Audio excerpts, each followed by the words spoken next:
சிலரை நான் அறிந்திருக்கிறேன், சிலருக்கு என்னையும் தெரியும், சிலரை நான் அறியவில்லை. இருந்தாலும் நாம் கிறிஸ்துவுக்குள் ஒரே குடும்பமாக இருக்கிறோம். கிறிஸ்துவ என்னும் ஒரே மையப்புள்ளியிலே நாம் இணைக்கப்பட்டிருக்கிறோம் என்பதனால பெரிய பரிச்சயம் ஒன்றும் தேவையில்லை அப்படின்னு நினைக்கிறேன்.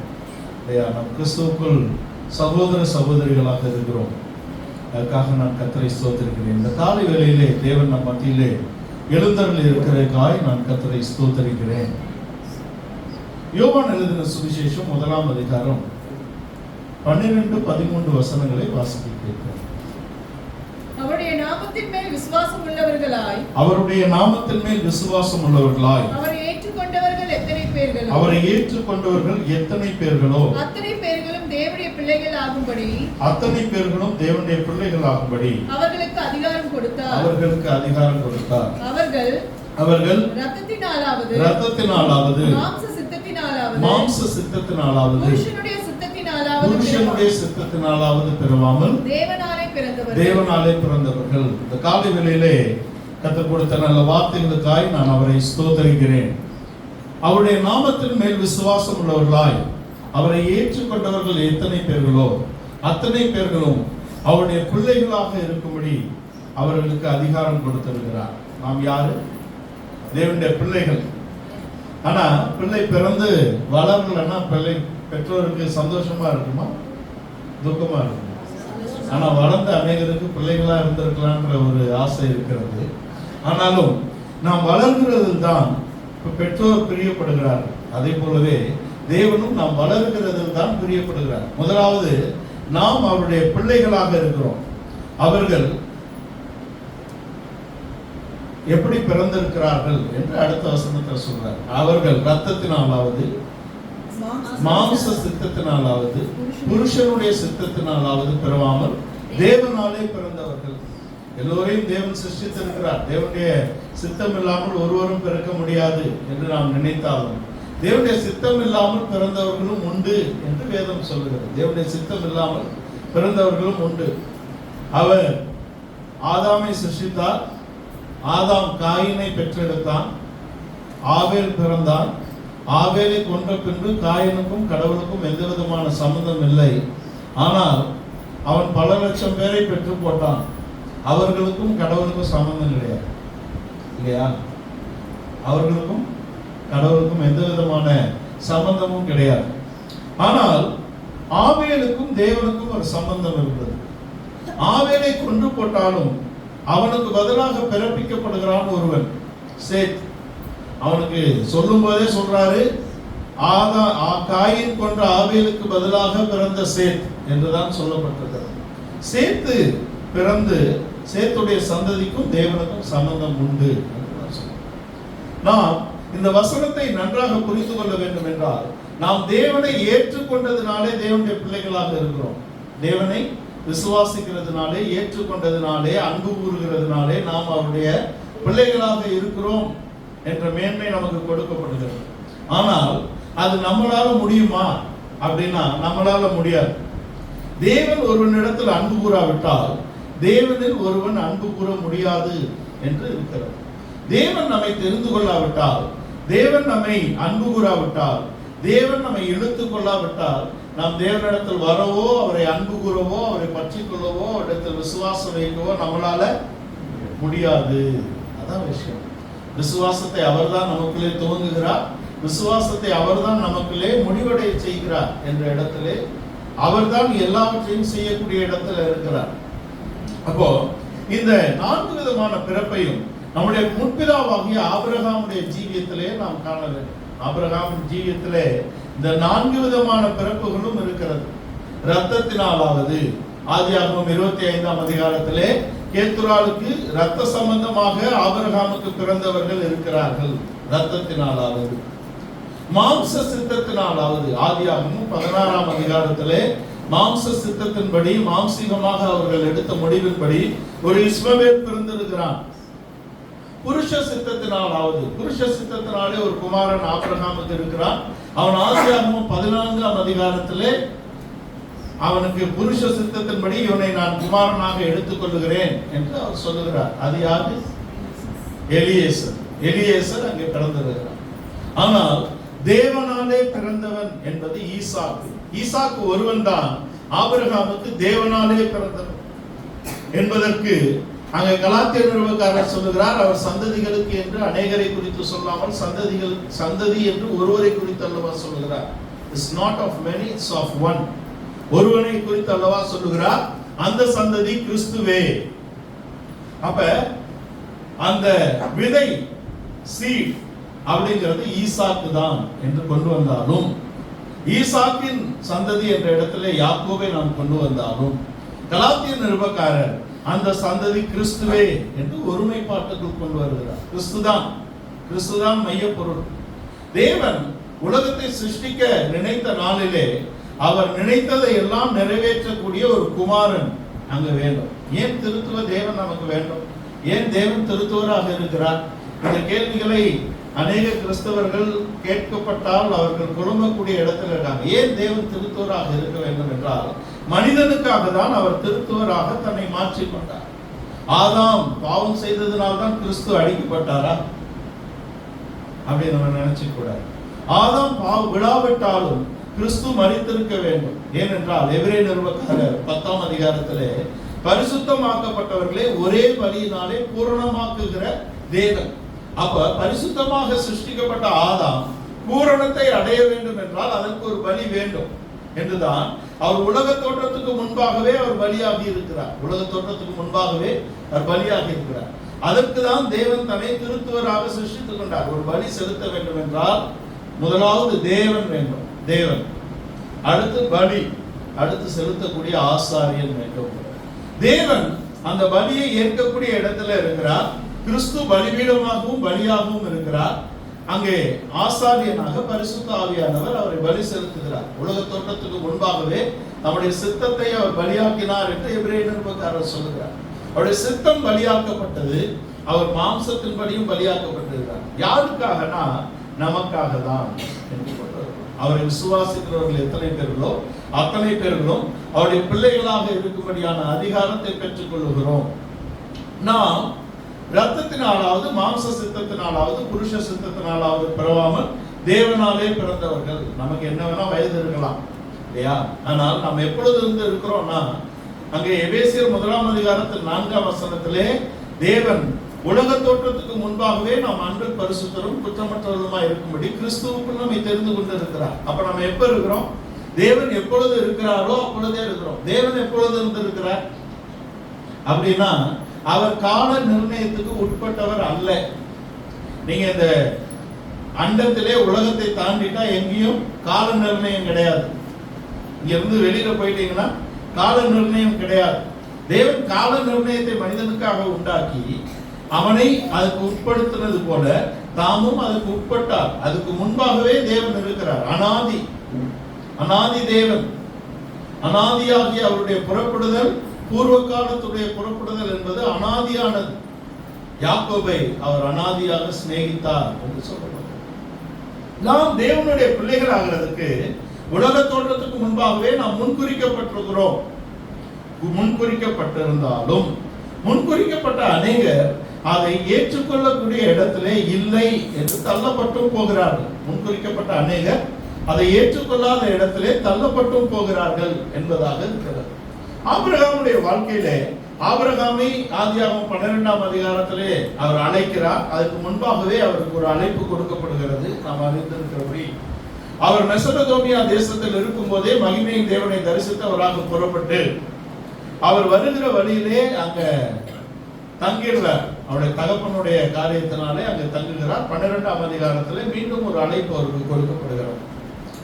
நீ உன் தேசத்தை, உன் இனத்தை, உன் தகப்பன் வீட்டை விட்டு நான் உனக்கு காண்பிக்கும் தேசத்துக்கு போங்கிறது அழைப்பு இல்லையே, போங்கிறது அழைப்பா? அப்படின்னா வா என்ற அழைப்பை அவன் தாமதப்படுத்தினதுனால அவங்க அப்பா ஸ்லோ வாக்கர், தேராக என்றால் ஸ்லோ வாக்கர், அவரு ஸ்லோ பண்ணதுனாலதான் அந்த இரண்டாவது ஒரு கட்டளை அங்கே பிறப்பிக்கப்படுகிறது என்று நாம் அறிந்து கொள்ள வேண்டும். அவன் அழைக்கப்பட்ட பின்பு அவனுக்கு கொடுக்கப்பட்ட வாக்குத்தத்தம் 2 விதமான வாக்குத்தத்தம். நான் உன்னை ஆசீர்வதித்து உன்னை பெருக பண்ணுவேன், உன் நாமத்தை நான் பெருமையடை, I will make your name greater, நான் உன் நாமத்தை மகிமையை கொடுத்துவேன் என்றால் அது ஆபிரகாமின் நாமம் அல்ல, அது தேவனுடைய நாமம். அழைக்கப்படும் பொழுது அவர் ஆபிராம், அழைக்கப்படும் போது அவர்கள் சாராய். ஆனால் அழைக்கப்பட்ட பின்பு தேவன் தம்முடைய நாமத்தை அவர்களுக்கு கொடுத்து அவர்களை ஆபிரகாம் என்றும் சாரா என்றும் அவர் மாற்றுகிறார். தன்னுடைய நாமத்தில் இருக்கக்கூடிய ஹே என்ற எபிரேய வார்த்தையை அவர்களோடு இணைத்ததினாலே தேவன் நாமம் தரிப்பிக்கப்பட்ட ஒருவனாக அவன் மாற்றப்படுகிறான் என்ற இடத்தில் தான் ஈசாக்கை அவன் பெற்றெடுக்க வேண்டும். நாம் தேவனுடைய நாமத்தை தரித்துக் கொண்ட ஜனங்களாக இருக்க வேண்டும் முதலாவது. நாம் தேவனுடைய பிள்ளைகளாக இருக்க வேண்டும் முதலாவது. ஆனால் அதுக்கு அடுத்தபடி இருக்கிறது. நம்ம எதுக்கு ஆலயத்துக்கு வருகிறோம்? சும்மா பேசலாம். நீங்க 12 மாதங்கள் 12ஆம் மாதத்தில் 3ஆம் வாரத்துக்குள்ள வந்துட்டோம் இல்லையா? வந்துட்டோம். 50க்கு மேற்பட்ட பிரசங்கங்கள் கேட்டாச்சு இந்த வருஷத்துல மாத்திரம் இல்லையா? இப்ப நம்ம பேசுவோமே, நாம் எதற்காக ஆலயத்துக்கு வர வேண்டும்? கண்டிப்பா வரணுமா? ஏன் வரீங்க? எதற்காக நாம் ஆலயத்துக்கு வருகிறோம்? சும்மா பதில் சொல்லுங்க. வார்த்தையை கேட்க, வேற ஆராதிக்க அப்படிங்கிறதுல முரண்பாடு இருக்கிறது. நாம் எங்கும் தேவனை தொழுது கொள்ளலாம், எங்கும் தேவனை ஆராதிக்கலாம். ஆனால் நாம் முக்கியமாக வருவது அவருடைய வசனத்தை கேட்பதற்காக வருகிறோம். நம்ம உங்களுக்கு இது ஸ்டேஜ், எனக்கு அது ஸ்டேஜ் இல்லையா? எல்லாரும் ஒன்றுதான். ஆனால் எங்களுக்கு ஒரு உத்தியோகம் கொடுக்கப்பட்டிருக்கிறது. சகோதரர்கள் இருந்துதான் ஒருவனை அபிஷேகித்து அங்கே தலைவன் ஆக்குகிறார். அது மோசேயாகட்டும், அது யோசுவாவாகட்டும், அது நியாயாதிபதிகள் ஆகட்டும், அது ராஜாக்கள் ஆகட்டும், சகோதரர்கள் இருந்து ஒருவனை தான் அங்கே மேலே கொண்டு வரார். அது வெறும் உத்தியோகம் தான். அந்த உத்தியோகத்துக்கான உத்தியோக லட்சணங்களை தேவன் கொடுக்கிறார், கிருபைகளை கொடுக்கிறார். அவ்வளவுதானே தவிர நாம் கூடி வருவது என்பது ஒரே சிந்தையாக இருக்க வேண்டும், ஆவியின் ஒருமைப்பாட்டை காத்துக்கொள்ள வேண்டும், தேவனை அறிகிற அறிவிலே நாம் வளர வேண்டும். நாம் குழந்தைகளாக பிறந்திருக்கிறோம், கிறிஸ்துவுக்குள் குழந்தைகள் என்று ஒரு கூட்டத்தை சொல்லுகிறார் பவுல் 1 கொரிந்தியர்ல 3ஆம் அதிகாரம். கிறிஸ்துவுக்குள் குழந்தைகள்னா பிரச்சனை, சண்டை, வாக்குவாதம் எல்லாம் இருக்குது. ஆனால் அல்ல, நாம் பிள்ளைகளாக வந்தாலும் நாம் புருஷராக வளர வேண்டும். அதான் முக்கியம். புருஷராக வளரக்கூடிய இடத்திலே நமக்கு ஒரு வளர்ச்சி வேண்டும். அதற்காக தான் சபை கூடி வருகிறோம். தேவனை அறிகிற அறிவை நாம் அடைந்து கொள்ள வேண்டும். இயேசு யாரு அப்படின்னு கேட்டா நம்ம என்ன சொல்றோம்? நீங்களாம் யாரு? தேவனுடைய பிள்ளைகள். உங்க அப்பா யாரு? யாரு? இன்னும் சத்தமா சொல்லுங்க. சரி, உங்களுக்கு சரீரத்தின்படி அப்பா யாரு? உங்களுடைய ஆத்மாவுக்கு உத்தரவாதம் யாரு? யாரு சொல்லுங்க. உங்க ஆத்மாவுக்கு உத்தரவாதம் யாரு? எபிரேயருக்கு எழுதின நிருபம் 13ஆம் அதிகாரம் 17ஆம் வசனத்தை வாசிக்க கேட்கிறோம். எபிரேயருக்கு எழுதின நிருபம் 13ஆம் அதிகாரம் 17ஆம் வசனம்.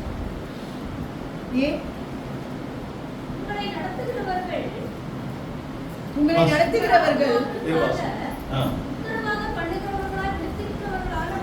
யாரு? உங்கள் ஆத்மாவுக்கு உத்தரவாதம் யாருன்னு போட்டு திரும்ப வாசிங்க சிஸ்டர். உங்களை நடத்துகிறவர்கள் உங்கள் ஆத்மாக்களுக்காக ஆனபடியால் அவர்கள் துக்கத்தோட அல்ல, சந்தோஷத்தோட அதை செய்யும்படி. என்னங்க இது? யாருக்கு அடங்க சொல்றாரு? தேவனுக்கா? திரும்ப வாசிங்க. நீங்க அந்த வசனத்தை வாசிங்க. சொன்ன ஆள் வாசிங்க. சரி, பரவாயில்ல, வாசிங்க. இன்னொரு ஆள் வாசிங்க. நீங்களே வாசிங்க. உங்களை நடத்துகிறவர்கள். யார் உங்களை நடத்துறா? யார் உங்களை நடத்துறா? ஏசப்பா நடத்துறாங்க. திரும்ப அந்த வசனம் வாசிங்க. உங்களை நடத்துகிறவர்கள் பன்மையில தானே போட்டிருக்கு. உங்களை நடத்துகிறவர்னு ஒருமையில போடலையே. உங்களை நடத்துகிறவர்கள் அப்படின்னா யாரு?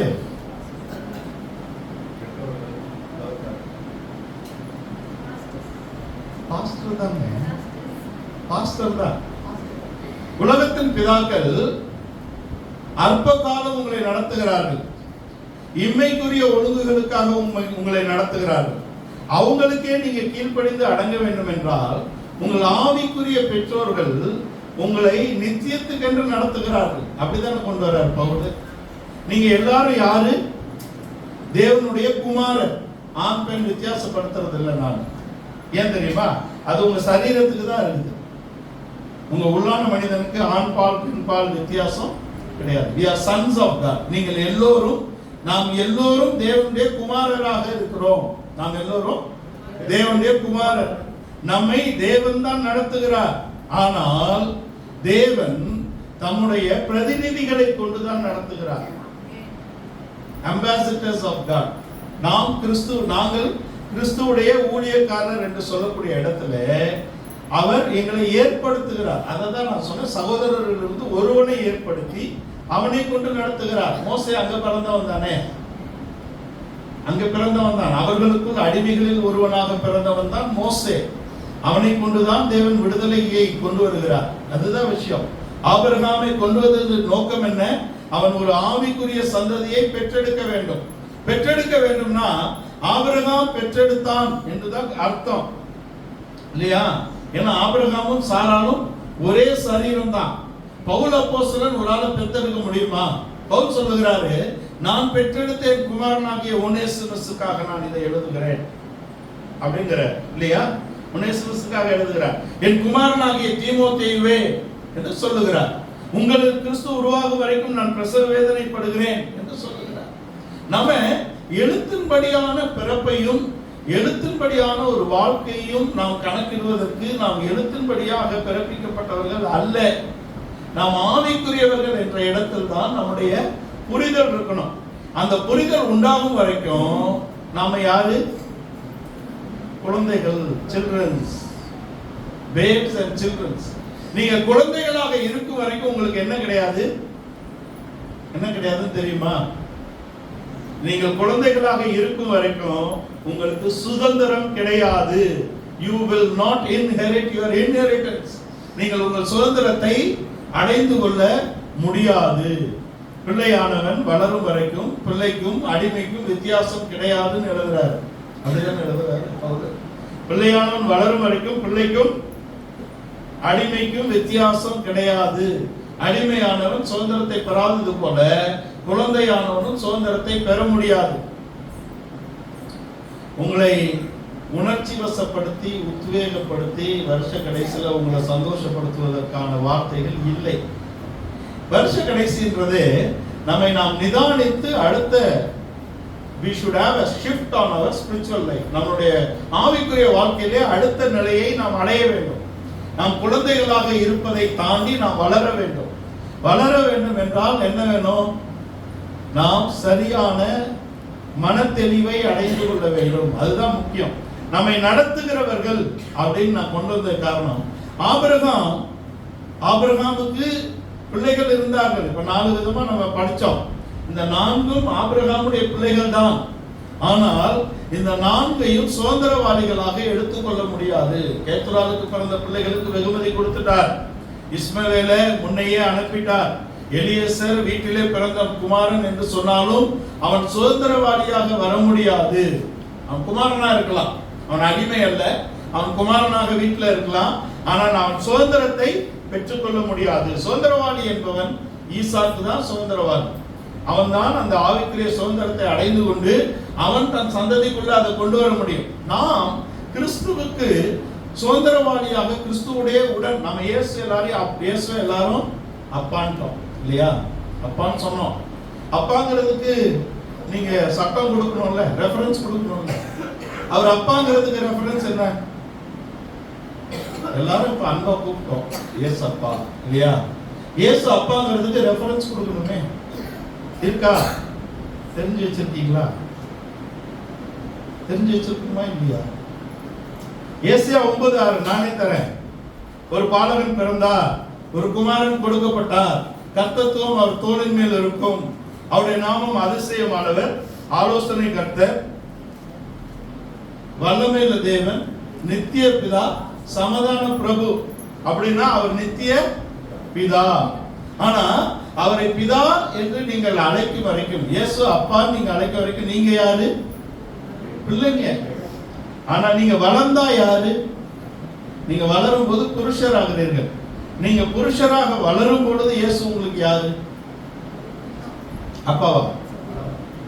மணவாளனா? இல்லையே, இல்ல. ரோமருக்கு எழுதின நிருபம் 8ஆம் அதிகாரம் 29ஆம் வசனம் வாசிங்க. அவர் அநேக சகோதரருக்குள்ளே முதற் பேரானவராய் இருக்கும் பொருட்டு, வாசிங்க. தம்முடைய குமாரன் அநேக சகோதரருக்குள்ளே முதற் பேரானவராய் இருக்கும் பொருட்டு, தேவன் எவர்களை முன்குறித்தாரோ அவர்களை தமது குமாரனுடைய சாயலுக்கு ஒப்பாய் இருப்பதற்கு முன்குறித்திருக்கிறார். இப்ப நீங்க வளர்ந்தா யார் சாயல்ல வளரணும்? குமாரனுடைய சாயல்ல வளரணும். குமாரனுடைய சாயல்ல நீங்க வளர்ந்தால் அவர் யார் உங்களுக்கு? அவர் யார் நமக்கு? சகோதரன். அங்கதான் நித்திய பிதா.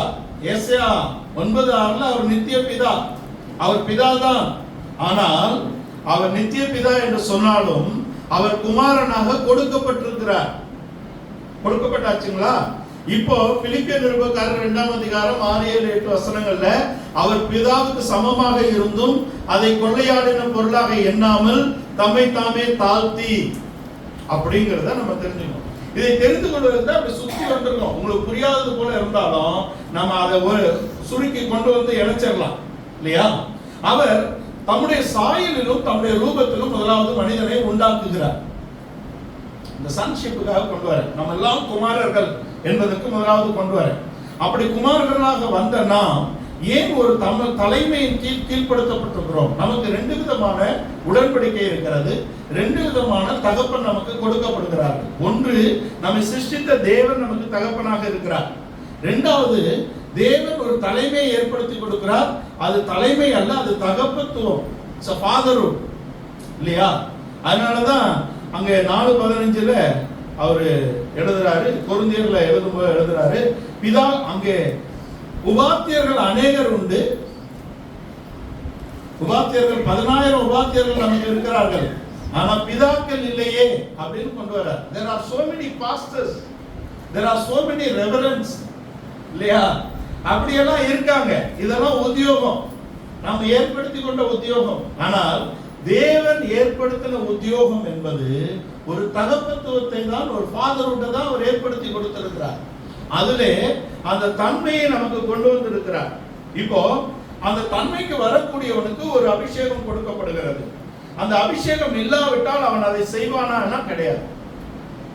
ஒரு சபையை விசாரிக்க, ஒரு சபைக்காக பரிதவிக்க, ஒரு சபைக்காக கண்ணீர் விட, ஒருவனுக்கு ஏதாவது என்றால் நாம் போய் ஓடி போக, இது நம்முடைய தன்மையா?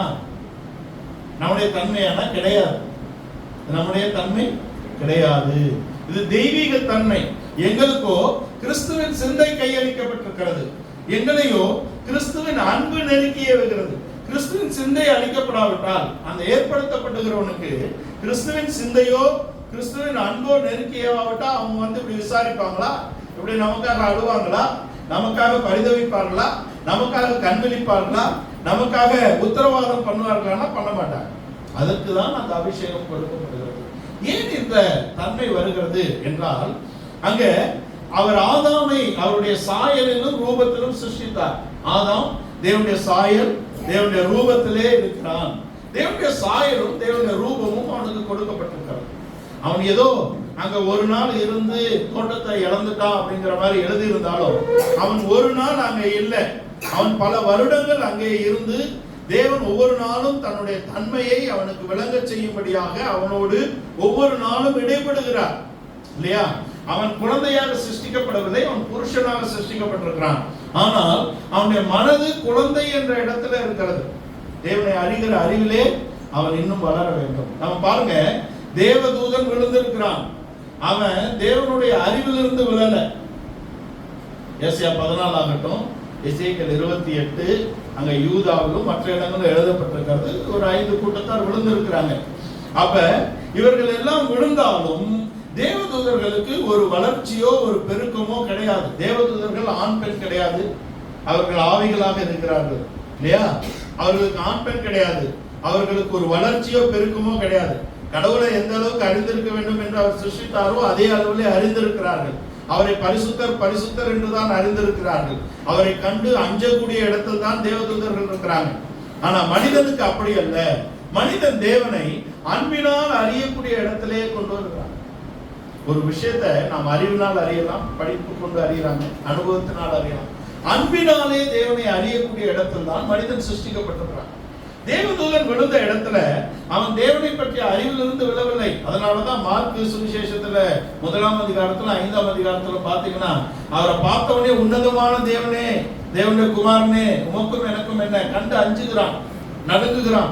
அவனுக்கு தெரியும் அவர் தேவகுமாரன். ஆனா மனிதன் தேவனை அறிகிற அறிவிலிருந்து விழுந்து விட்டான். அதான் விஷயம். தேவனை அறிகிற அறிவிலிருந்து விழுந்து விட்டான்.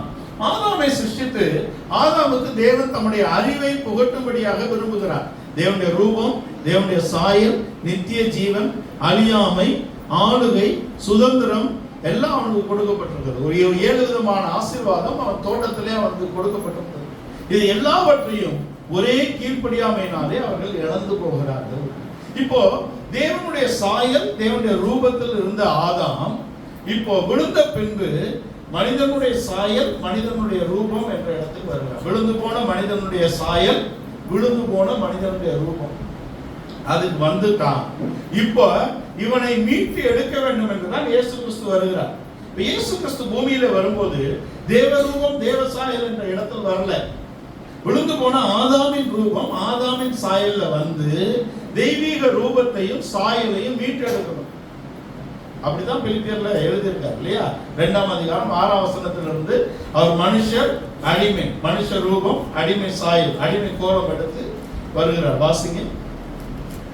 அவர் தேவனுடைய ரூபமாய் இருந்தும், அவர் தேவனுடைய ரூபமாய் இருந்தும் தேவனுக்கு சமமாய் இருப்பதை கொள்ளையாடின பொருளாக எண்ணாமல் தம்மை தாமே வெறுமையாக்கி அடிமையின் ரூபம் எடுத்து, அடிமையின் ரூபம், மனுஷர் சாயல், அடிமையின் ரூபம், மனுஷர் சாயல். இப்ப ஆதாமுக்கு இருந்த ஆளுகையை ஆதாம் இழந்துட்டான். இப்ப என்ன ஆயிட்டான்? அடிமையாகி விட்டான்.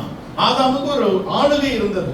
ஆதாமுக்கும் ஏவாளுக்கும் ஒரு ஆளுகை இருந்தது. நீங்கள் பூமியை ஆண்டு கொண்டு, நீங்கள் பழகி பெருகி பூமியை ஆண்டு கொள்ளுங்கள். பூமியை ஆளுகை செய்கிறான், வானத்தை ஆளுகை செய்கிறான், சமுத்திரத்தை ஆளுகை செய்கிறான். ஏன்? அவன் தேவனுடைய குமாரன். தூதர்கள் வேலைக்காரர்கள் இல்லையா? குமாரனுக்கு வேலைக்காரனுக்கு வித்தியாசம் இருக்கு. வேலைக்காரன் விழுந்துட்டானா அவனை தள்ளிட்டு இன்னொரு வேலைக்காரனை போடுறாரு. ஆனால் குமாரனை அவர் தள்ள முடியாது, மீட்டெடுக்கும்படியாக தான் வருகிறார். நாம் எல்லோரும் தேவனுடைய குமாரர் என்ற இடத்தில் தான் அவர் தம்மை கொண்டு அவர்களை தூக்கி எடுக்கும்படியாக விரும்புகிறார். அவனுக்கு ஒரு நித்திய ஜீவன் இருந்தது. ஆனால் நித்திய ஜீவன் என்ற இடத்துல இதை பறித்து புசிக்கும் நாளே நீ சாகவே சாவாய் அப்படின்னா மரணம் அவனுடைய வாழ்க்கைக்குள் பிரவேசித்து விட்டது. மனுஷனுக்கு எத்தனை மரணம் இருக்கு? 2 மரணம் இருக்கு. நமக்கு முதலாவது சரீரத்துல மரணம் வரும், 2வது ஆத்துமாவிலே மரணம் வரும். ஆத்துமாவின் மரணம் என்பது நாம் நித்தியமாக தேவனை விட்டு பிரிந்து விடுகிறோம். ஆதாமுக்கு அதான் 2ஆம் மரணம். தேவனை விட்டு முற்றிலுமாக பிரிக்கப்படுவது என்பதுதான் 2ஆம் மரணம். முதலாம் மரணம் சரீரத்திலிருந்து ஜீவன் பெறுவது. ஆனா ஆதாமுக்கு 2ஆம் மரணம் முதலாவதாகவும், முதலாம் மரணம் 2ஆவதாகவும் வரும் இல்லையா? 2ஆம் மரணம் தேவனுடைய பிரசன்னத்தை அவன் இழந்து விடுகிறான். தேவனுடைய பிரசன்னத்தை அவன் இழந்து விடுகிறான். அவருடைய முகம் அவன் மேல் பிரகாசிக்கக்கூடிய இடத்திலிருந்து, பிரசன்னமாகக்கூடிய இடத்திலிருந்து அவன் மாறி போகிறான். இப்ப தோட்டத்தை விட்டு வெளில போகிறான். அதுக்கப்புறம் 930 வருஷம் கழிச்சுதான் அவன் முதலாம் மரணத்தை சந்திக்கிறான். அதுக்கு நடுவுல தேவன் அவனை தூக்கி எடுக்கும்படியாக விரும்புகிறார். ஒரு 3:15 ஒரு புதிய உடன்படிக்கை கொடுக்கிறார். புதிய உடன்படிக்கை மத்தேயு மார்க்ல ஆரம்பிக்குதுன்னு நினைக்க கூடாது. புதிய உடன்படிக்கை ஆதியாகமம் 3:15 ஆரம்பிச்சிருது. அதனாலதான் அந்த அம்மா நான் தேவனாலே ஒரு குமாரனை பெற்றேன், ஒரு மனுஷனை பெற்றேன் அப்படிங்கிறாங்க. அது உண்மையா பார்த்தா அவன் கர்த்தரை பெற்றெடுத்தார் என்றுதான் அவன் மேசியாவை பெற்றெடுத்ததாக அங்க அவங்க நினைக்கிறாங்க. மேசியாவை பெற்றெடுத்ததாக நினைக்கிறார்கள். அவங்க எப்படி கருத்தா முதல் பிள்ளை மேசியாவா இருக்கும் நினைச்சாங்களோ அதை போல எதிரியும் கருத்தாக இருந்து அவனை கீழே தள்ளிவிட்டான். அதான் விஷயம். தேவனை அறிகிற அறிவு தான் மனிதனுக்கு அங்கே இல்லாமல் போய்விட்டது. அந்த அறிவை அவன் பெற்றுக்கொள்ள வேண்டும் என்றுதான் அவர் அவனை சிருஷ்டித்தார். அதுல இருந்துதான் அவன் ஒரு இருளுக்குள்ளே போய்விட்டான். தேவனை அறிகிற அறிவு என்பது வெளிச்சம். இருளில் இருந்து வெளிச்சத்தை பிரகாசிக்க செய்த தேவன். 2 கொரிந்தியர் 4ஆம் அதிகாரம் 4ஆம் வசனத்திலிருந்து இருளில் இருந்து 3-4 இருளில் இருந்து வெளிச்சத்தை பிரகாசிக்க செய்த தேவன் தம்முடைய முகத்தில் அறிவாகிய ஒளியை நம்முடைய இருதயங்களிலே பிரகாசிக்க செய்கிறார்.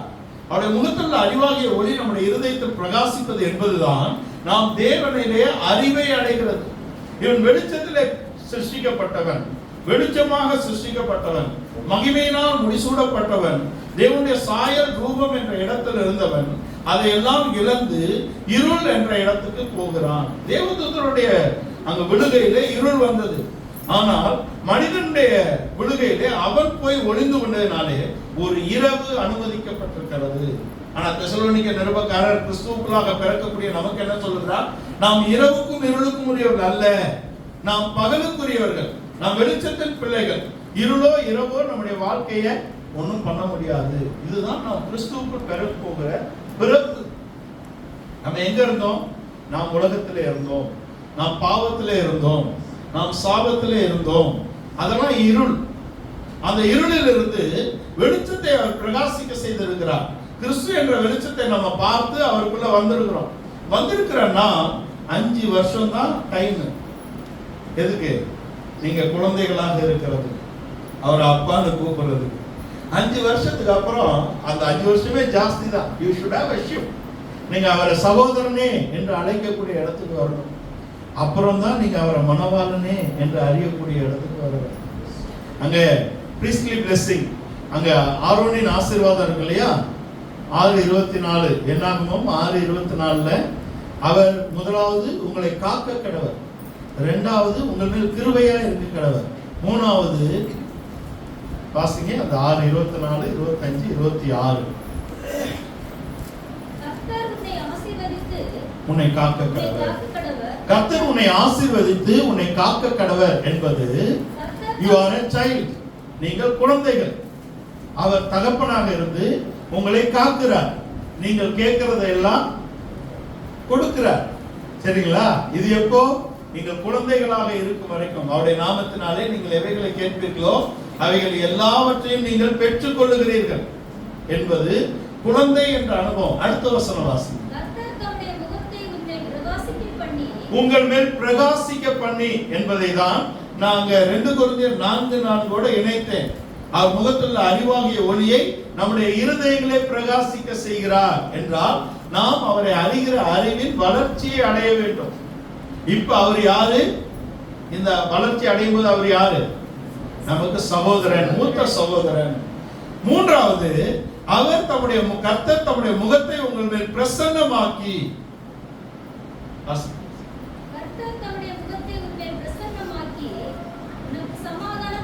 சமாதானம் கட்டளையிட கடவர். Peace, let there be peace. உங்களுக்கு சமாதானம் உண்டாவதாக. இது யார் தர முடியும்? இது உங்களுடைய மனவாளன் தான் உங்களுக்கு தரும். ஏன் நம்முடைய வாழ்க்கையில சமாதானம் இல்லை அப்படின்னா நாம் இன்னும் வளரவில்லை. அவர் சமாதான காரணர். அவர் சமாதானத்தை உண்டு பண்ணக்கூடிய ஆக்கினையை அவர் நிறைவேற்றி முடித்து சமாதானத்தை வைத்திருக்கிறார். ஆனா நம்ம என்ன சமாதானம் விரும்புகிறோம், அவர் என்ன சமாதானம் கொடுக்கிறாருங்கிறதுல தான் பிரச்சனை இருக்கு இல்லையா? என் சமாதானத்தை உங்களுக்கு வைத்து போகிறேன், உலகம் தரக்கூடிய சமாதானம் அல்ல, என் சமாதானத்தை உங்களுக்கு வைத்து போகிறேன்னா அவர் கொடுக்கக்கூடிய சமாதானம் என்ன? இந்த உலகத்திலே உங்களுக்கு உபத்திரவம் உண்டு, அதான சமாதானத்துக்கு போட்டிருக்காரு. 16:36 ஆனாலும் திடன் கொள்ளுங்கள், நான் உலகத்தை ஜெயித்தேன். ஆனா என்ன இருக்கு? இந்த உலகத்திலே உங்களுக்கு உபத்திரவம் உண்டு என்பதுதான் சமாதானத்தின் வார்த்தை. அப்படின்னா என்ன? அப்படின்னா பெரும் கடல் கொந்தளிப்பு உண்டாகும் பொழுது படகிலே நாம் இருக்க வேண்டும், ஆனால் நம்மளுடைய சமாதானம் கெடக்கூடாது. அவங்க எல்லாரும் செம்படவர்கள் தான், மீன் பிடிக்கிறவங்க தான். கடல் கொந்தளிச்சா பயந்துருவானா? பேதுரு பயந்துருவாரா? That was the first tsunami. அவங்க சுனாமி போன்ற பேரலை வந்தது, அதுதான் அவங்க கூப்பாடு போடுறாங்க. சரியா? அவர் எல்லாத்தையும். இன்னொரு விஷயம், அவர் தூங்கும் போது எழுப்புறாங்க. அப்படின்னா என்ன? அவங்களுக்கு இன்னும் சமாதானம் கிடைக்கவில்லை, தேவனுடைய ராஜ்யம் இன்னும் வரவில்லை. தேவனுடைய ராஜ்யம்னா என்ன? தேவனுடைய ராஜ்யம் என்றால் என்ன? பரலோகமா? நம்ம ஏதோ அங்க கிடைக்க போகுதுன்னு பாக்குறோம். யோவான் ஏதோ பார்த்திருக்கிறாருன்னு எழுதியிருக்காரு வெளிப்படுத்தின விசேஷத்துல. அவர் பார்த்த எல்லாம் அங்க இருக்கும் நம்ம நினைக்க கூடாது. காண்கிறவைகள் அநித்தியமானவைகள், காணாதவைகளே நித்தியமானவைகள். அவர் கண்டது எல்லாம் நம்முடைய அண்டர்ஸ்டாண்டிங்காக கண்டு எழுதியிருக்காரு. அது இல்லை அங்க. தேவனுடைய ராஜ்யம் என்பது புசிப்பும் குடிப்பும் அல்ல, அது நீதி, சமாதானம், பரிசுத்த ஆவியினால் வரக்கூடிய சமாதானம். பரிசுத்த ஆவி உங்களுக்கு வருவதுதான் தேவனுடைய ராஜ்யமாக நீங்கள் வாழக்கூடிய பகுதி. அதில் தான் சமாதானம் இருக்கும். அந்த சமாதானம் இருக்கும் பொழுது நீங்கள் தீக்குள்ளே போட்டாலும் தீயை பார்க்க மாட்டீங்க, தேவனை நோக்கி பார்க்கக்கூடிய அனுபவம். நீங்கள் தீயை பார்த்தால் தீ பொசுக்கும், தீயின் வாசனை நம்மேல் வரும். ஆனால் நீங்கள் தீயை பார்க்காவிட்டால் தேவனை பார்க்கக்கூடிய அனுபவம் இருக்கும். அப்ப தீ உங்களை ஒண்ணும் பண்ண முடியாது. பேதுரு jumped out of the boat. அவன் படகில் இருந்து குதித்தான். எங்க குதிக்கிறான்? தண்ணிக்குள்ள. உள்ள போறாரா? இல்ல. அங்கிருந்து நீர் தான் நான் நடந்து வரேன்னு குதிச்சவரு நடந்தும் போகிறார். உள்ள போனாரா? போகல. எப்ப உள்ள போனாரு? எப்ப திரும்பி கடலை பார்த்தாரோ அப்பதான் உள்ள போறாரு. நம்மளை போல பாடவே முடியாது. என் எண்ணமெல்லாம் ஏக்கமெல்லாம் நீர் ஒருவர் தான். அவர் மேல இருந்து கண்ணையே அசைக்காத ஆள் போல பாடுறோம். ஆனா அசைறோமா அசையலையாங்கிறத நம்ம தான் நிதானிக்கணும். வருஷத்துக்கு கடைசிக்கு வந்திருக்கிறோம். நாம் படகில் இருந்தாலும், நாம் அக்கினி சூளைக்குள்ளே இருந்தாலும், நாம் சிங்க கெபிலே இருந்தாலும் தேவனை நோக்கி பார்க்கக்கூடிய வாழ்க்கை, அதுதான் சமாதானம். அங்க ராஜா வந்து கேட்கிறாரு, தானியேலே, நீ இரவும் பகலும் ஆராதிக்கக்கூடிய உன் தேவன் உன்னை தப்புவிக்க வல்லவரா இருந்தாரா? என்ன பதில் சொல்லணும்? ஆமா இல்லைன்னு சொல்லணும். டீச்சர் மார்க் இருந்தா ஒரேடியா அவருக்கு 0 மார்க் போட்டுருவாங்க. ஏன்னா அவர் பதில் பாருங்க, ராஜாவே, நான் உமக்கு முன்பாகவும் தேவனுக்கு முன்பாகவும் நீதிகேடு செய்யவில்லை. இது சரியான பதில் போல சத்தம் இருக்குதா? இல்ல. ஆனா அதுதான் மெய். நான் தேவனுக்கு முன்பாக ஒரு பரிசுத்த ஜீவியம் செய்கிறேன். நான் மனிதனுக்கு முன்பாக ஒரு இடரலற்ற வாழ்க்கை வாழ்கிறேன். அதனாலே எனக்குள்ளே மாம்சம் இல்லை. அதனாலே சிங்கங்கள் என்னை ஒன்றும் செய்ய இயலவில்லை. இதுதான் தேவகுமாரனின் சாயல் இல்லையா? இதுதான் தேவகுமாரனின் சாயல்.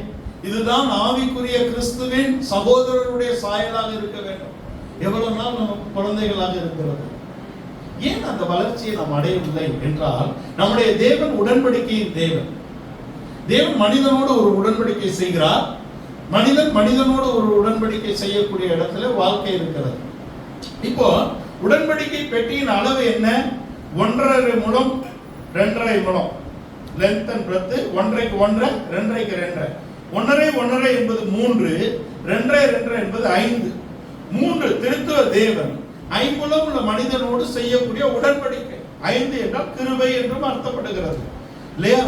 இந்த தேவனோடு மனிதனோடு தேவன் செய்யக்கூடிய உடன்படிக்கை தான் அங்கே மிக முக்கியமானதாக இருக்கிறது. ஒரு உடன்படிக்கை உடைக்கப்படும் பொழுது உடன்படிக்கையை உடைக்கிறவர்களில் உடைக்கிறவன் கொல்லப்பட வேண்டும். அதான் உடன்படிக்கையுடைய தாற்பயம். That is a covenant, not a contract. அது ஒப்பந்தம் அல்ல, உடன்படிக்கை. ஒப்பந்தங்கள் மாற்றப்படலாம், திருத்தி அமைக்கப்படலாம். ஆனா உடன்படிக்கை என்பது மாறாதது. தேவன் மனிதனோட உடன்படிக்கை செய்துட்டார். இந்த மனிதன் இந்த உடன்படிக்கை உடைத்தாலும் அவனுக்கு பதிலாக அவர் பொறுப்பேற்றுக் கொள்கிறார். ஆதியாகமம் 14ஆம் அதிகாரத்துல உனக்கு ஒரு பிள்ளை பிறக்கும், எலியேசர் கிடையாதுன்னு சொல்றப்ப நம்புறாரு. எத்தனை வயசு? 86 வயசு. 86 வயது மனிதன் ஒரு பிள்ளை பிறக்குங்கிறத நம்புறாரு. இந்த தேசம் முழுவதும் உனக்கு தான் சொல்லும்போது இதை எதனால் அறிவேன்னு கேட்கிறார். நீ பலியை கொண்டு வான்னு சொல்லிட்டார் தேவன். பலிகளை செலுத்துகிறான். பறவையை இன்னும் துண்டிக்கவில்லை. பறவை என்பது மனதோடு சம்பந்தப்பட்டிருக்கிறது. நீங்க இங்க உட்காந்தே உங்க வீடை போட்டுருக்கீங்களான்னு போய் பார்த்துட்டு வந்துடலாம். பார்த்துடலாமா இல்லையா? எங்க வேணா போயிடலாம். இப்ப பறந்துடலாம். அவன் முழு மனதை அவன் அங்கே ஒப்பு கொடுக்கக்கூடிய வளர்ச்சி அவனுக்கு இல்லை.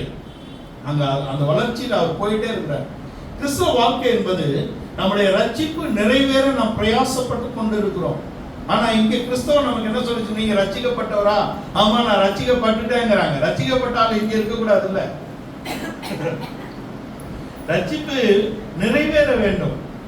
அது ஒவ்வொரு படிகளாக இருக்கிறது. பாவ மன்னிப்பாகிய ரட்சிப்பை பெற்றுக்கொண்டோம். ஞானஸ்தானத்தின் உடன்படிக்கையில ஒரு ரட்சிப்பை பெற்றுக்கொண்டோம். பரிசுத்தாவின் அபிஷேகத்தினாலே நமக்கு ஒரு ரட்சிப்பு உண்டாகிறது. ஒரு வேறுபாட்டின் ஜீவியம் நமக்கு கொடுக்கப்படுகிறது. தெய்வீக சுகம் வாக்களிக்கப்படுகிறது. முற்றுமுடிய நம்மை ரட்சிக்க வல்லவராக இருக்கிறார். கடைசி காலத்தில் வெளிப்பட போகிற ரட்சிப்பு என்று பேதுரு எழுதுகிறார். ஒரு 7 விதமான படிகள் அதுக்குள்ள வைக்கப்பட்டிருக்கிறது. அதை அடைந்து கொண்டே போகிறான் மனிதன். அப்ப எப்படி ரட்சிக்கப்பட்டன்னு சொல்ல முடியாது இல்லையா? அப்ப இதை நாம் நிறைவேற பிரயாசப்படுவோம். படிப்படியாக வளருகிறோம்.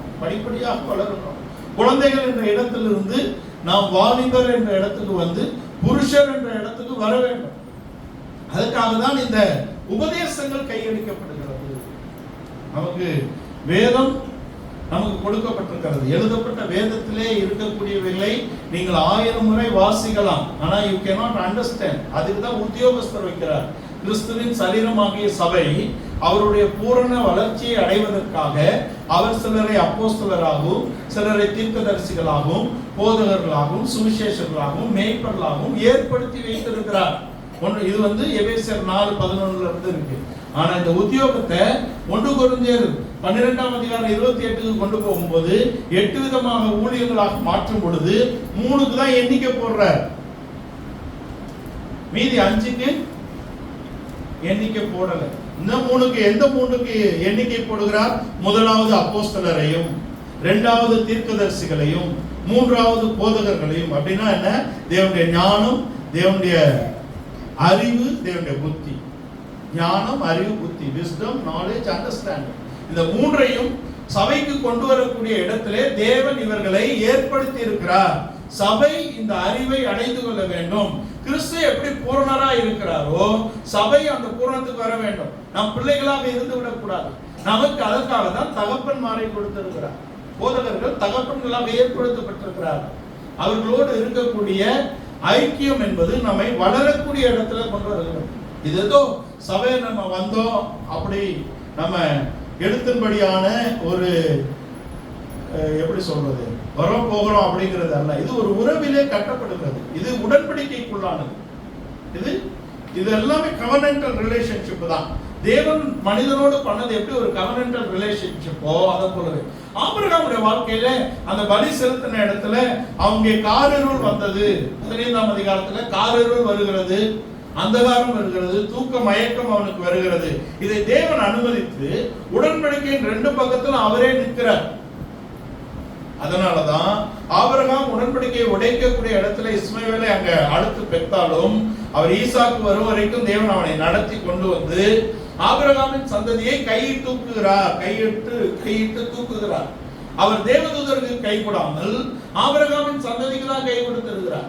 கலாத்தியர் 3 கடைசியிலே நாம் கிறிஸ்துவுடையவர்களானால் நம்ம யாரு? ஆபிரகாமின் பிள்ளைகள். நீங்கள் கிறிஸ்துவுடையவர்களானால் ஆபிரகாமின் சந்ததியாராயும் வாக்குத்தத்தத்தின்படி சுதந்திரராயும் இருக்கிறீர்கள். அப்படின்னா நம்ம எல்லாரும் யாருக்கு பிள்ளைகள்? ஆபிரகாமின் பிள்ளைகள். ஆதாமின் சந்ததின்னு எழுதல, ஆபிரகாமின் சந்ததின்னு தான் எழுதுறார். ஆபிரகாமிலே அந்த உடன்படிக்கையின் நிச்சயத்தை உறுதிப்படுத்துகிறார். தேவனோடு நமக்கு ஒரு உடன்படிக்கை இருக்கிறது. நாம் தேவனுடைய குமாரராக இருக்கிறோம். அப்போ தேவன் ஏற்படுத்தின புருஷனோடு நமக்கு ஒரு உடன்படிக்கை இருக்கிறது. அந்த அதிகாரத்துக்கு நாம் கீழ்பட்டு இருக்கிறோம். மேலான எந்த அதிகாரத்துக்கும் கீழ்பட்டு இருங்கள், அவர்களோடு இணக்கமாக இருங்கள். ஒரு இடத்துல பவுல் ஊழியம் செய்துட்டு அதுக்கப்புறம் அப்போலோ போய் அங்க பெரிய காரியங்கள்லாம் செய்யும் போது அங்க ஒரு பிரச்சனை வருது. நாங்கள் பவுலை சேர்ந்தவர்கள், நாங்கள் அப்போலோவை சேர்ந்தவர்கள். ஒரு கூட்டம் நாங்கள் கிறிஸ்துவை சேர்ந்தவங்க யாருமே வேணான்ட்டாங்க. பிரச்சனை இல்லை. ஆனா பவுல் சொல்றாரு, என்னை பவுலை நீங்கள் சேர்ந்தால் அப்போலோவும் உங்களுக்கு, இயேசுவும் உங்களுக்கு ஏற்படுத்தின அதிகாரம் அதுதான். அவர் மோசேயை ஏற்படுத்தினார். அத்தனை பேரும் மோசேயை பின்பற்ற வேண்டும். ஒரு ஒற்றை தலைமை தான் வைக்கிறார் தேவன். பலவிதமான தலைமைகளை தேவன் ஏற்படுத்தல. அங்கு பவுலும் தலைமைக்கு வரும் பொழுது அங்கு பட்டணங்கள் தோறும் தலைமைகளை ஏற்படுத்திட்டு வராரு. தீத்து அங்க இருங்கிறாரு, தீமோத்தி அங்க போங்கிறாரு. அங்க எருசலேம்ல யாக்கோபு இருக்காரு, பேதுரு இருக்காரு. பேதுரு இன்னும் அங்க மெயின் சர்ச்சை பாக்குறாரு. இப்படி தலைமைகளை தேவன் ஏற்படுத்துகிறார். நமது லோக்கல் சர்ச்ல தேவன் ஏற்படுத்தக்கூடிய தலைமையோடு நாம் அந்த உடன்படிக்கையை உறுதிப்படுத்தி கொண்டு இணக்கமாக இருக்க வேண்டும். அதனாலதான் ஒரு எச்சரிக்கை போடுறாரு எபேசியர் 4ல, நீங்கள் அழைக்கப்பட்ட அழைப்புக்கு பாத்திரவான்களாய் ஆவியின் ஒருமைப்பாட்டை காத்துக்கொள்ள ஜாக்கிரதையாக இருங்கள். ஒன்னஸ். நான் எல்லாரும் தலையா இருந்துட்டா முடியாது, எல்லாரும் கண்ணா இருந்துட்டா முடியாது, எல்லாரும் கையா இருக்க முடியாது. தேவனுடைய வீட்டிலே கனமான பாத்திரமும் இருக்கிறது, கனவீனமான பாத்திரமும் இருக்குது. கனமான பாத்திரம் அதை மேன்மை பாராட்டக்கூடாது, கனவீனமான பாத்திரம் பின்னடையக்கூடாது. ஏன்னா ரெண்டுமே எஜமானுக்கு பிரயோஜனமான பாத்திரம். இல்லையா? ரெண்டுமே பிரயோஜனமான பாத்திரம். நம்முடைய பார்வைக்கு தான் அது கனவீனமான பாத்திரம். சரீரத்தில் கனவீனம் உள்ளதுக்கு தான் தேவன் முக்கியத்துவம் கொடுக்கிறார். அப்படின்னு எழுதி அழகில்லைன்னு நீங்க நினைச்சீங்கன்னா மேக்கப் பண்ணிக்கோங்க. பவுல் நம்ம அழகில்லைன்னு நம்ம நினைக்கிறோம். சுபாவம் தான் அழகு, தெய்வீக தன்மைகள் தான் அழகு. யோபின் குமாரத்திகளை போல் அழகுள்ளவர்கள் கிடையாது அன்னைக்கு பூமியில. ஏன்? பரிசுத்தமாகிய அழகு, பிரதிஷ்டையாகிய அழகு, சுபாவமாகிய அழகினாலே அவர்கள் அலங்கரிக்கப்பட்டிருந்தார்கள். ஒரு பரிசுத்த ஜீவியம், ஒரு குற்றமற்ற ஜீவியம், ஒரு கண்டிக்கப்படாத ஜீவியத்தை ஆதாம் இழந்து விட்டான். அதை மீட்டுக் கொடுக்கும்படியாக கிறிஸ்து வருகிறார். ஆதாம் தோட்டத்தை இழந்ததுல ஏதோ தோட்டம் போச்சு அப்படின்னாலும் கிருபையுள்ள தேவன் சட்டத்தின்படிதான் கிரியை செய்கிறார். தோட்டத்தை கொடுக்கலையே, தோலுடை கொடுத்தாரு. தோட்டம் கொடுத்தாரா? தோட்டம் கொடுக்கல. கீழ்ப்படிதல், உடன்படிக்கை என்பதெல்லாம் சட்டத்தின்படி இருக்கிறது. உடன்படிக்கை சட்டத்துக்கு உட்பட்டது. உடன்படிக்கை அங்கே ஆதாமோடு எப்படி உடன்படிக்கை இருந்ததோ அதுக்கு பின்பு ஒருத்தர் பண்ணி வராரு. ஆனா அது சக்சஸ் ஆகல. அதுக்கப்புறம் நோவாவை பார்க்கிறாரு, அங்கேயும் ஒருத்தன் சபிக்கப்பட்டு போகிறான். அப்படியே வந்தா ஆபிரகாம் தான் சரியாக இருக்கிறார். ஆபிரகாமை அழைத்து கொண்டு வருகிறார். டைம் மட்டும் எனக்கு சொல்லணும், நீங்க டைம் ஆயிடுச்சுன்னா. ஆபிரகாமை அழைத்து கொண்டு வருகிறார். எங்க இருந்துன்னா மெசபத்தோமியால இருந்து அழைச்சிட்டு வந்து எங்க கொண்டு வராரு? கானான் தேசத்துக்கு வருகிறான். கானான் ஒரு சபிக்கப்பட்ட இடம். கானானை ஆசீர்வதிக்கும்படியாக ஆபிரகாமை கொண்டு வருகிறார். ஒரு சபிக்கப்பட்ட இடத்தை ஒரு ஆசீர்வாதமாக மாற்றும்படியாக தான் ஆபிரகாமை கொண்டு வருகிறார். நம்முடைய முந்தின நிலவரம் கிறிஸ்துவுக்குள் வந்ததை காட்டிலும் எடுத்தின்படி பெரிதாக இருக்கலாம். ஆனா ஒன்று யோசிச்சுக்கோங்க, நம்ம விட்டு வந்தது எல்லாம் பண்டித்தின்ற தவிடு தான். தகப்பன் கிட்ட திரும்பிடணும். நீங்க அதை எழுத்தின்படி பாத்தீங்கன்னா அந்த கெட்ட குமாரன் நம்ம சொல்லக்கூடிய இளைய குமாரன் வாழ்க்கையில அவன் தகப்பன் இடத்தில் திரும்பி விட்டான். மூத்தவனை பாருங்க என்ன எழுதிருக்கு, அவன் தகப்பன் வீட்டுக்கு வருகிறான். நம்ம வீட்டுக்கு வராத விஷயம் இல்ல, நாம் தகப்பன் இடத்துக்கு திரும்ப வேண்டும். ரெண்டு பக்கம் இருக்கு. தேவன் இடத்தில் நாம் உண்மையாக அன்புள்ளவர்களாக இணக்கமானவர்களாக இருக்கிறோம் என்றால் சபையோடும் சபையில் ஏற்படுத்தப்பட்ட அதிகாரத்தோடும் நாம் இணக்கமாக அன்பாக உடன்படிக்கையிலே உண்மையாக இருக்க வேண்டும். அதுதான் 4ல அவர் எச்சரிப்பு இருக்கிறார். நீங்கள் அழைக்கப்பட்ட அழைப்புக்கு பாத்திரவான். எபேசியர் 4:1 நீங்கள் அழைக்கப்பட்ட அழைப்புக்கு பாத்திரவான்களாக இருந்து ஆவியின் ஒருமைப்பாட்டை காத்துக்கொள்ள ஜாக்கிரதையாக இருக்க வேண்டும். நீங்க 20-25க்குள்ள நீங்க போகும் பொழுது நீங்கள் ஒரே குடும்பம், ஒரே உடன்படிக்கைக்கான ஒரு குடும்பமாக நீங்கள் மாற வேண்டும். நீங்க தனித்தனியா கோதுமை இருக்க வரைக்கும் ரொட்டியா சுட முடியாது. சுட முடியுமா? முடியாது. நீங்கள் குழந்தைகளாக இருக்கும் வரைக்கும் நீங்கள் அங்க you cannot be present in a pleasant way. உங்களை ஒரு தெய்வீகமாக தேவனுக்கு படைக்கக்கூடிய அந்த தன்மையிலே நாம் வர முடியாது. பிரச்சனைகள் இருக்கும். ஒன்னா வரும்போது பிரச்சனை இருக்கும். கோதுமைகளை இடித்து மாவாக்கி அப்புறம் தான் அப்பம் சொல்ல முடியும். இடிக்கும் போதே சதறி போயிட்டா இடிப்பவனும் பொறுப்பல்ல, அப்பம் சுடுபவரும் பொறுப்பல்ல. இடிக்கப்படுவோம். ஒரு செங்கலை கூட உடைக்காம ஒரு அழகான கட்டடம் கட்ட முடியுமா? உடைக்கப்படுவோம். பிரச்சனையே வராம எல்லாம் அழகா பூட்டி இருக்கீங்க. நான் அதை தப்பா சொல்லல. அழகாக பொண்ணு அணிந்து இருக்கிறீர்கள், நல்லது. ஆனா ஒரு மனிதன் சுடாத பொண்ணை உபயோகிக்க முடியுமா? பொண்ணு வந்துடும் இல்லையா? மண்ணில இருந்து எடுத்து அதை சுட்டாதான் பொன் நமக்கு உபயோகமானதாக. கல் வெட்டப்பட்டால் தான் நாம் விரும்பக்கூடிய அந்த தன்மையில் அந்த கட்டடத்தை நாம் கட்ட முடியும். நம்முடைய சோதனைகள் என்பது நம்மை உருவாக்கக்கூடியதாக இருக்கிறது இல்லையா? நம்மை உருவாக்கக்கூடிய, நம்முடைய திராணிக்கு மேல அவர் சோதிக்கிறது இல்லை, அப்படித்தானே போட்டிருக்கு. நம்முடைய திராணிக்கு மேல அவர் சோதிக்கிறது இல்லை. சோதனைகளில் அவருடைய கிருபை நமக்கு இருக்கிறது. அவர் எங்க இருக்காரு? தேவன் எங்கே வாசம் செய்கிறார்? அப்ப யார் ஆலயம்? அப்ப நீங்க போற இடம்லாம் என்ன சுமந்துட்டு போறீங்க? அப்படியா? நம்மளால சிரிக்காம சொல்ல முடியலையே இல்லையா? சிரிக்காம சொல்ல முடியல தானே. இங்கே நாம் தேவனுடைய ஆலயமாக இருக்கிறோம். நித்தியத்திலே தேவன் ஆலயமாக இருப்பார், நாம் அவருக்குள்ளே வாசம் பண்ணுவோம். 2 தான் இல்லையா? அப்போ இங்கே நாம் அவரை பிரதிபலிக்க வேண்டும், அங்கே அவர் நம்மை தமக்குள்ளே வைத்து பிரதிபலிப்பார். 2 பக்கம் இருக்கு. நம்ம சுமந்து திரிகிற நாம் அவருடைய அந்த வளர்ச்சியை அடைய வேண்டும். ஆதாமுடைய பிரச்சனை என்னன்னா அவன் அந்த வளர்ச்சியை அடையவில்லை. ஒரே பிரச்சனை தான், அந்த கனி புசிக்கக்கூடிய கனியா புசிக்க கூடாதா? கூடாதுன்னா ஏன் கொடுக்கணும்? சோதனையா? சரி, யாக்கோபு சொல்லுகிறார் தேவன் பொல்லாங்கினாலே சோதிக்கிறவர் அல்ல. புசிக்க கூடாதுன்னா ஏன் அம்மா தட்டுல வச்சாங்கன்னு கேட்பாங்க. பிள்ளை தட்டுல வச்சதை சாப்பிட்றான்னு சொல்றோம், இதை சாப்பிடாதன்னு சொல்றோமா?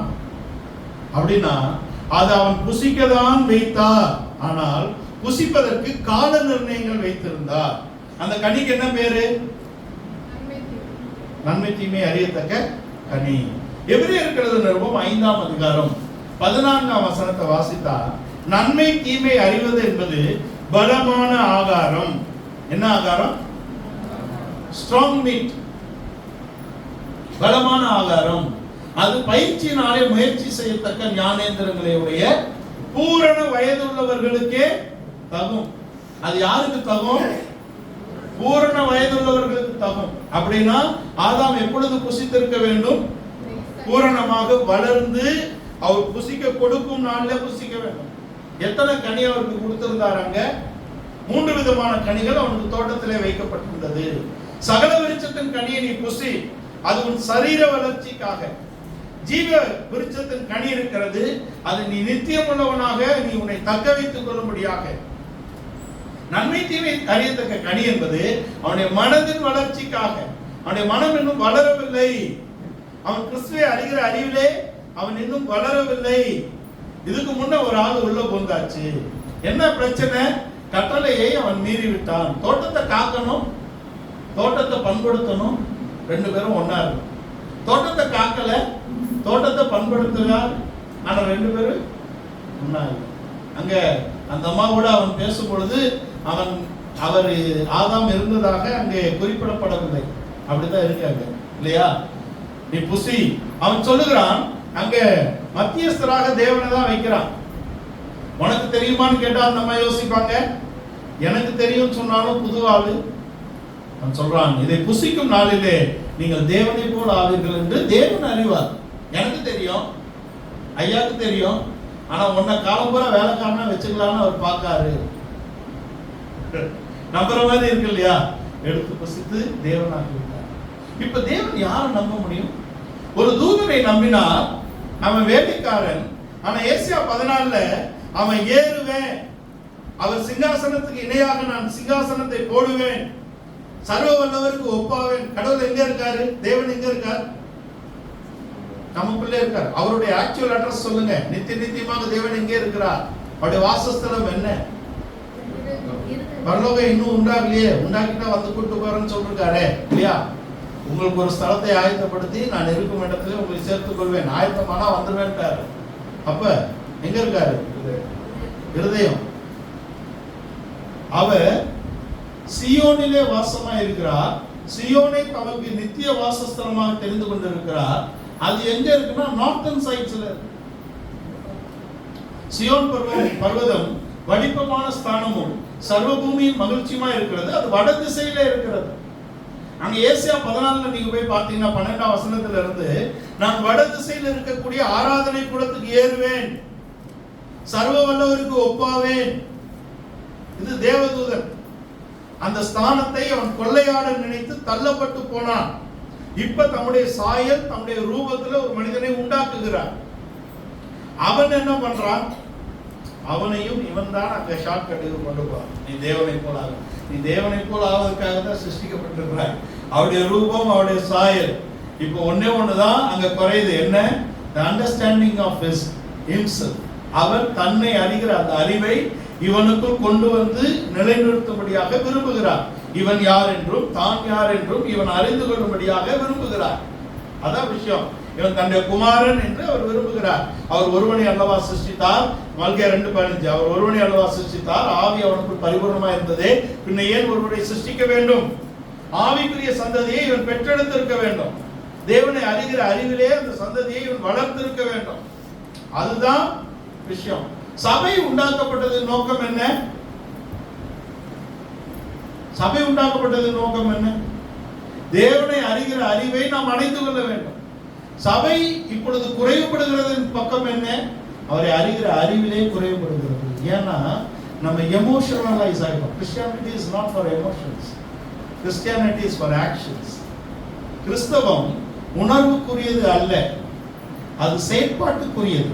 கிறிஸ்து எப்படி எல்லாவற்றையும் நிறைவேற்றினாரோ நாம் அதை அறிந்து அடைந்து நிறைவேற்ற வேண்டும். அதுக்குதான் கிறிஸ்தவம் இல்லையா? இஸ்ரவேலே கேள், ரட்சிக்கப்பட்ட ஜனமே, உனக்கு ஒப்பானவன் நிகரானவன் யார் அப்படின்னு உங்களை எமோஷன் ஆகிட்டு போயிடலாம். 10 நிமிஷம் தான். நீங்களும் ஹாப்பி, நானும் ஹாப்பி. அது இல்லை.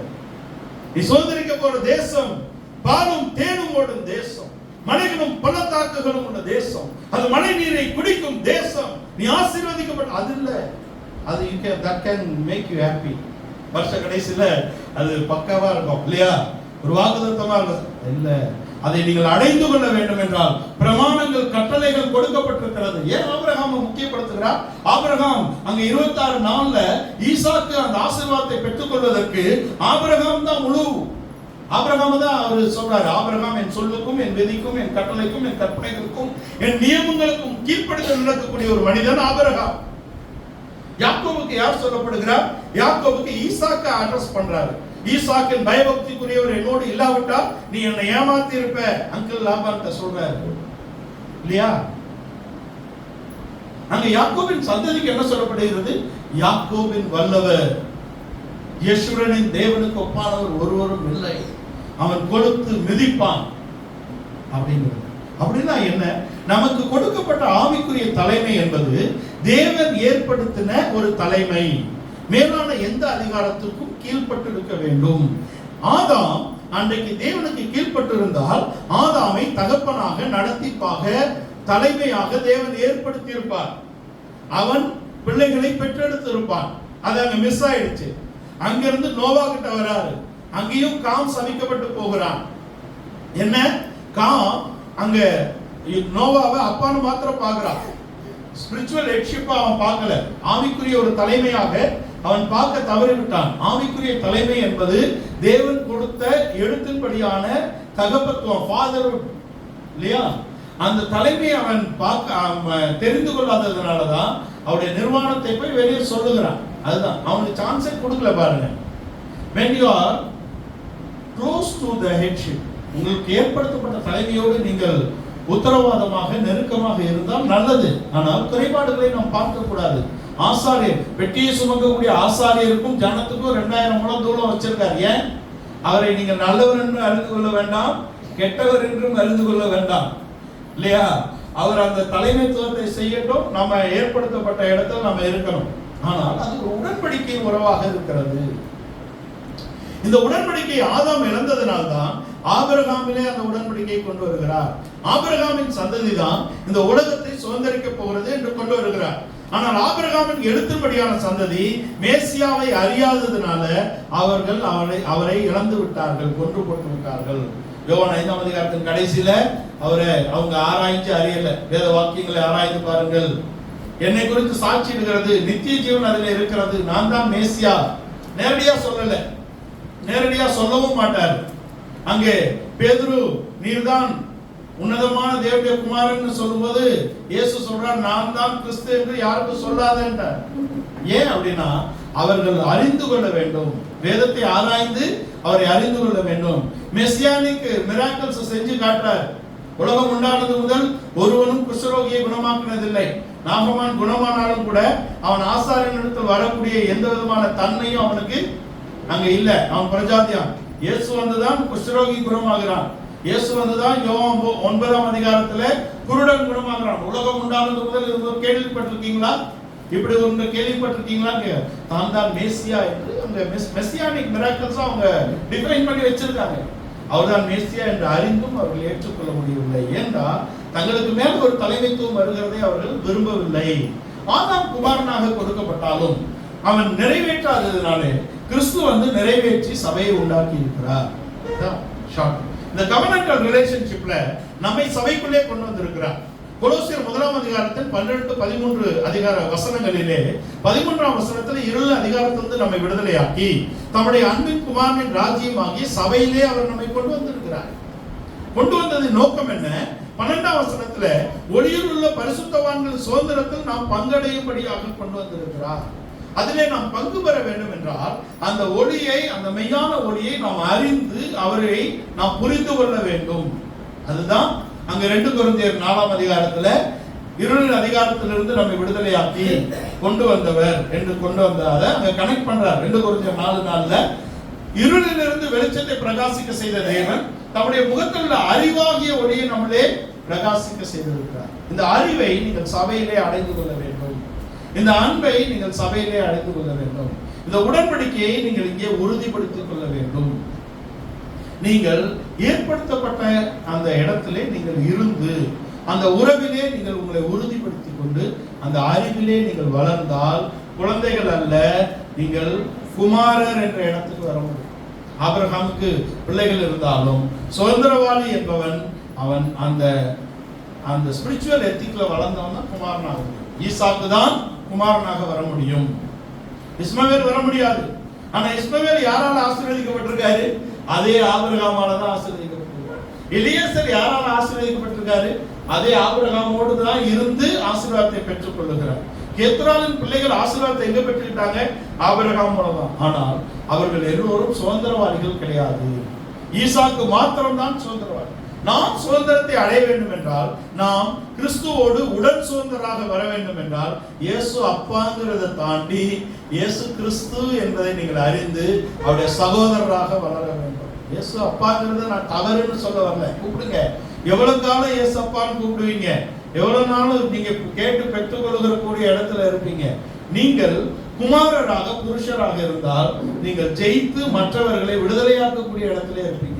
ஆபிரகாமுக்கு எலியேசர் குமாரன் வீட்டில் பிறந்தவன் அவர் சொன்னாரு. அது கேட்டா போல அவன் நடந்து கொண்டு அவன் லோத்தை விடுதலையாக்கக்கூடிய இடத்துல இருந்தான். இருள் அதிகாரத்தில் இருக்கக்கூடிய ஜனங்களை நீங்கள் விடுதலையாக்க வேண்டும் என்றால் முதலாவது நீங்கள் விடுதலையை ருசி பார்க்க வேண்டும்.